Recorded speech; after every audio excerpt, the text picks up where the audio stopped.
Let's analyze the golf swing of Steph Curry. So I really like this move, but it's a little bit interesting in the fact that where the club shaft is pointing relative to his feet line is a little bit more towards the right. And the reason why is because of this trail arm gets a little bit disconnected from his rib cage in this position here. And I'm not saying that that's a bad thing, because what he does in the transition is actually very important. What you'll notice as he transitions, he's going to work this arm in a way that's going to shallow the golf club in a very nice spot, and he's going to get that elbow back in front of him. So at the top of the backswing, the elbow gets a little bit behind him or retracted behind him, and then he starts to move it more what we call externally, which allows the club shaft to then get into an awesome position on the way down. And then by the time he reaches impact and actually hits the golf ball, he gets into this really awesome rotated position with the hips and then the chest, and then that's why he's such a flusher, because his golf swing technique is so pure. If you want your golf swing analyzed just like this one here, comment or DM me the word analysis and we'll send you through the details.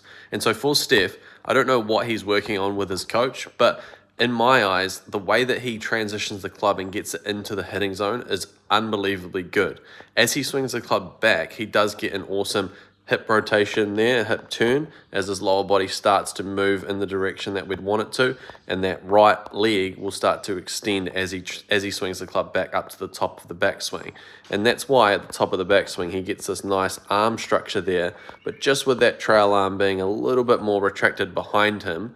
that could be an issue if he didn't then move the elbow more external, or essentially like getting the elbow more out in front of him, where he moves it in this direction here, and then the club shaft works behind him as he swings into the downswing. And so overall, it's a pretty awesome golf swing, and it's something that is important to realize, is that the idea of matchups is super important. So even though he gets his trail arm more behind him in the top of the backswing, the fact is that he starts to get it more in front of him early, and that's what allows that club shaft to shallow. And then by the time he's about to reach impact, his hands are here, and then the club head is behind him, which is exactly what we want, because then that allows the hips to rotate in this direction here and the chest to rotate in this direction here, which will get the club head and club shaft